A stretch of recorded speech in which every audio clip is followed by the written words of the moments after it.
हरिओम चैतन्यं शाश्वतं शान्तं व्योमातीतं निरञ्जनं नादबिन्दुकलातीतं तस्मै श्रीगुरवे सर्वश्रुति सरोरत्न विराजित पदाम्बुजं वेदान्ताम्बुजमार्तण्डं तस्मै श्रीगुरवे नमः। अज्ञानतिमिरान्धस्य ज्ञानाञ्जनशलाकया चक्षुन्मीलितं येन तस्मै श्रीगुरवे नमः।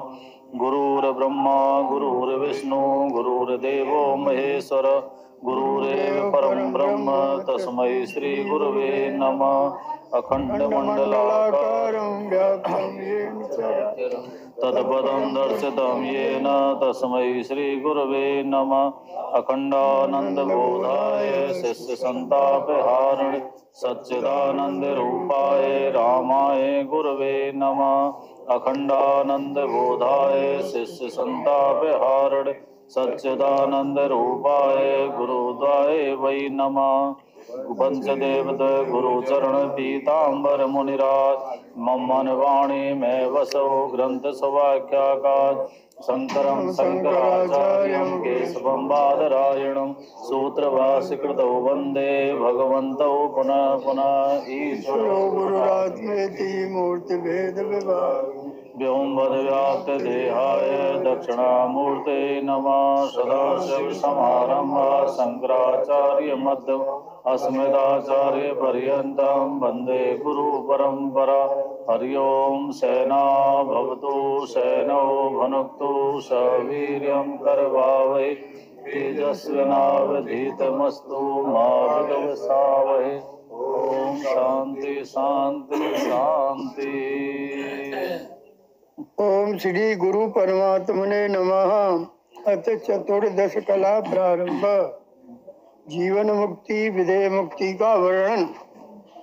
जीवन मुक्ति किसको कहते हैं, विदेह मुक्ति किसको कहते हैं, इसका प्रतिपादन होगा। तोटक छंद। जब जानत है निज रूप को तब जीवन मुक्त समीप को ब्रह्म बंध निवृत्त सदेह को सुख संपत्ति होवत गेह को विद्वान तजैसे देह को तब पावत मुक्त विदेह को तमले से भज सदना सही को तज देते प्रपंच आभासई सरताए विसागर देसई को चन मात्र मिलाए विशेषई को चित होए भजे अवशेषई को नई जन्म पीताम्बर शेषई को। कहते हैं जब ये जानता है अपने आत्मा को ब्रह्म रूप करके संशय विपर्य रहित होकर जब जानता है उसी समय मुक्त हो जाता है जीते जी।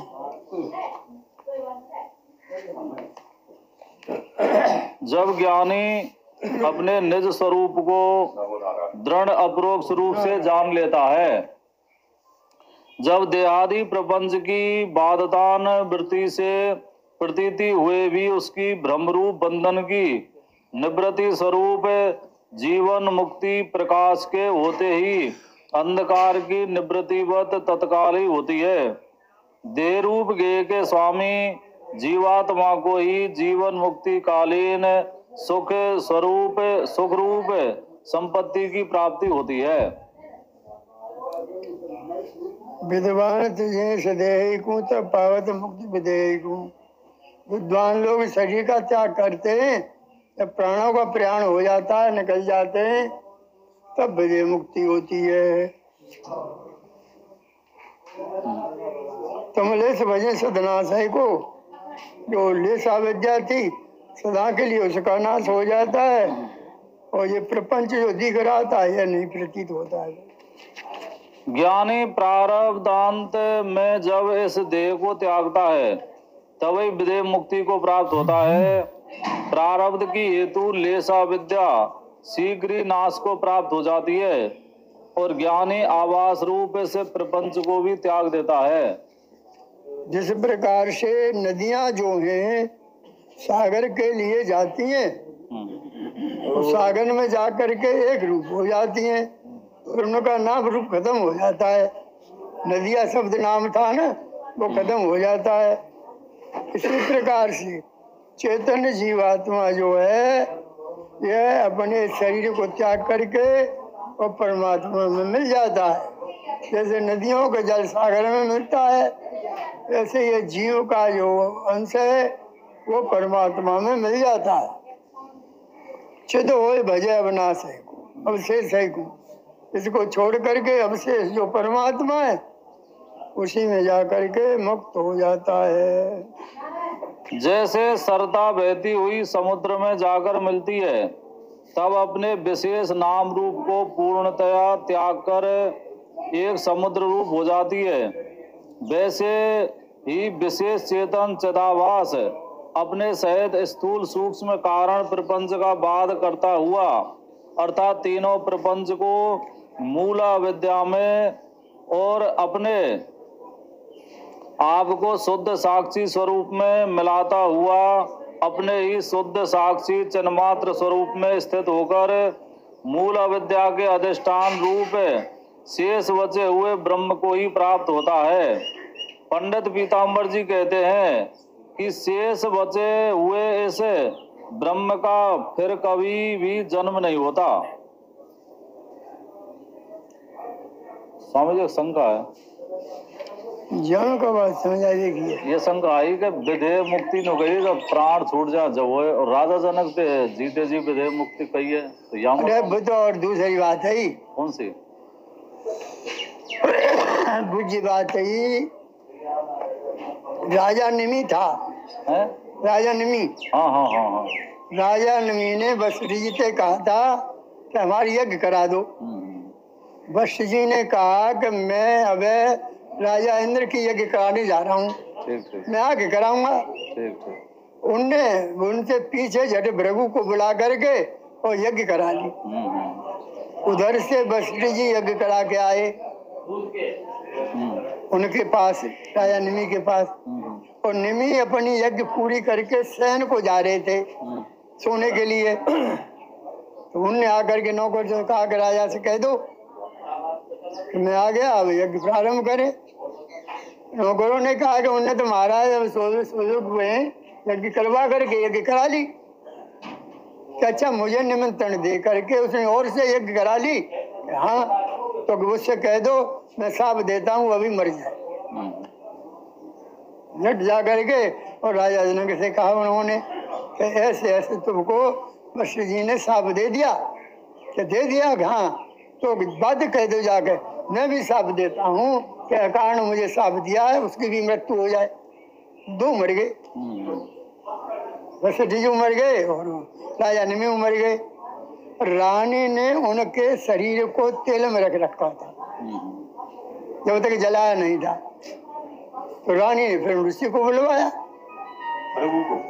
हाँ, और उनके द्वारा शरीर का मंथन कराया गया। तो उस शरीर से ही उत्पन्न हुआ राजा जनक। हाँ, जनक तो जन्मा, जनक नाम दिया, उत्पन्न किया उसको। वो विदेह था, देह तो गर्भ में गई नहीं, उससे उत्पन्न कर लिया। तो ये दो विशेषण जभी से लग गए, विदेह और जनक। तो वह परंपरा में जो होते आए, जैसे वह अमुक इंदिरा जी इंदिरा इंदिरा चल रही है ना, ऐसे उनके विदेह विदेह जनक चले ही आए रहे। कितनी शाखाएं गई, पर जे दो नाम रहते थे। हाँ, मंथन से मिथिलेश कहते थे। ये विशेषण है सब। सीता जी के लिए आया, मिथिलेश कुमार ही आया।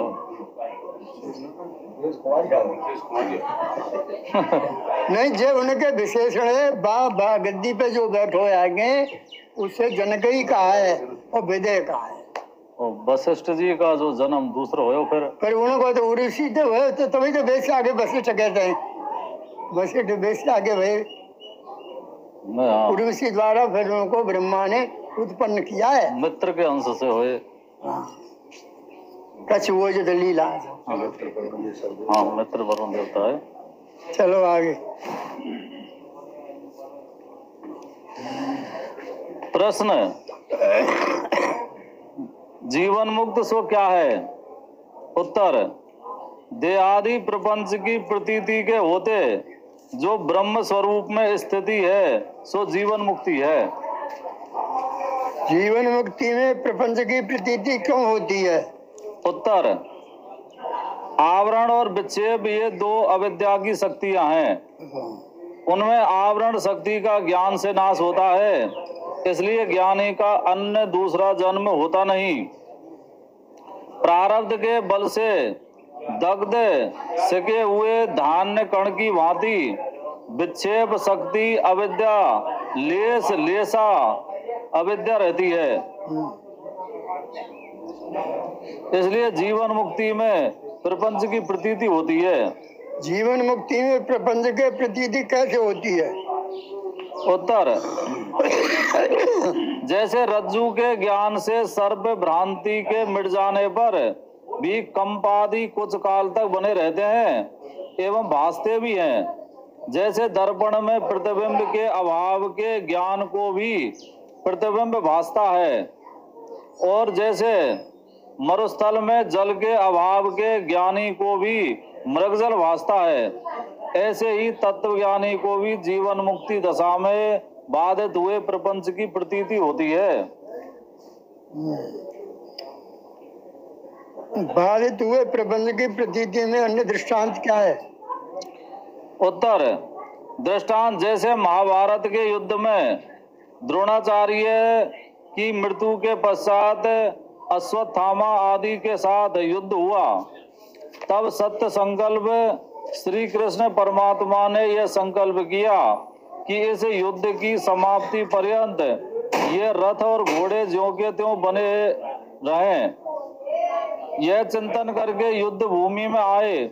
वहां अश्वत्थामा आदि ने ब्रह्मास्त्र, अग्नि अस्त्र आदि बहुत से अस्त्र प्रयोग किए, जिससे अर्जुन के रथ और घोड़े उसी क्षण भस्म हो गए। फिर भी श्री कृष्ण परमात्मा रूप सारथी के संकल्प के बल से वे ज्यों के त्यों बने रहे।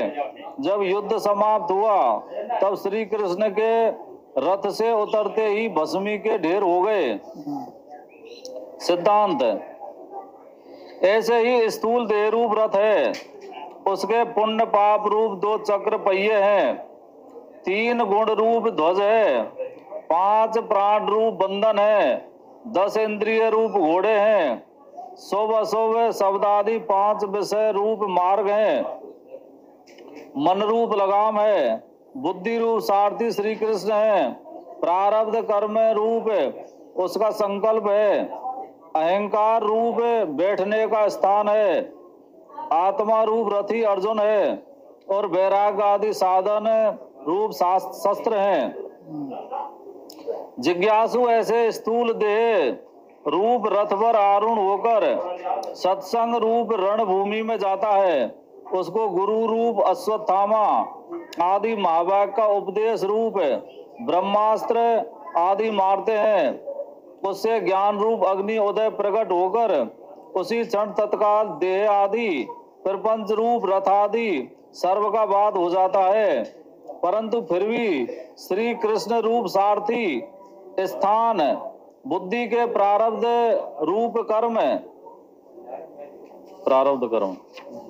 संकल्प के बल से देहादि का नाश नहीं होता, अपितु पीछे भी देहादि की प्रतीति होती है। इसी को बाधान्वृत्ति कहते हैं। बाधित हुए प्रपंच की प्रतीति में यह दृष्टांत है। विदेह मुक्ति सो क्या है? उत्तर, प्रपंच की प्रतीति रहत ब्रह्म स्वरूप से स्थिति अर्थात प्रारब्ध कर्म के भोग से नाश होने के पश्चात स्थूल सूक्ष्म शरीर के आकार से परिणाम को प्राप्त हुए अज्ञान का चेतन के सम्मुख महामाया में विलय सो विदेह मुक्ति है। प्रारब्ध के अंत होने पर कार्य सहित अज्ञान लेश का विलय किस साधन से होता है? उत्तर, प्रारब्ध के अंत हुए अर्थात मरण अवस्था काल में अधिक या न्यून मूर्छा काल हो जाता है।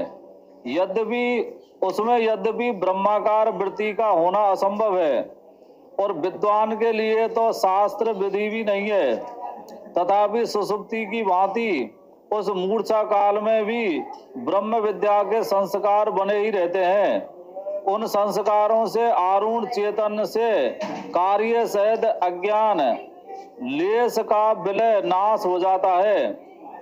काष्ठ आरूढ़ अग्नि से तृण आदि का दाह होकर स्वयं काष्ठ के दाह की भांति उन संस्कारों में आरूढ़ चेतन से प्रपंच का विनाश होकर आप ज्ञान के संस्कारों का भी विनाश हो जाता है। तत्पश्चात असंग शुद्ध सच्चिदानंद स्वप्रकाश स्वयं अपना आप ब्रह्म अवशेष रहता है। इति श्री विचार चंद्रोदय जीवन मुक्ति विधेय मुक्ति वर्णन नाम का चतुर्थ कला समाप्ता। स्वामी लेसा विद्या प्रकाश डाल दो। जिसका नाश होता है वह नाश का प्रतियोगी है। सुनो थोड़ी देर। नाश घड़े के नाश के उपरांत भी उस प्रतियोगी घड़े की प्रतीति ठीकरियों में होती है और बाद कल्पित सर्प के बाद के उपरांत उस प्रतियोगी कल्पित सर्प की प्रतीति होती नहीं, किंतु तीन काल में उसका अभाव प्रतीत होता है। बाद दृढ़ अपरोक्ष मिथ्यात्व निश्चय त्रिशु कालेशु अत्यंत अभाव निश्चय, ये नाश और बाद में भेद है दोनों चीजों में। जैसे कुलाल का चक्र दंड के फेरने के प्रियतन के छोड़ने के पश्चात ये वेग के बल से फिरता है, वैसे ही बाद हुए पीछे भी प्रारब्ध कर्म के देहादि प्रपंच की जो प्रतीति होती है वही बादशाहन वृत्ति कहलाती है। समझ ली ना। अविद्या के ले सकी अविद्या ले इसी प्रकार है जैसे कुम्हार एक बार डंडा मार के फेंक दे तो डंडा है, चाक चलो एकत्व है, ठीक है ना। ऐसे वह वेग से शरीर की प्रतीति होती रहती है और लेसा विद्या कछुना है। मतलब प्रारब्ध संस्कार जिसके आश्रित रह रहे हैं वो लेसा विद्या विक्षेप शक्ति के। हाँ ये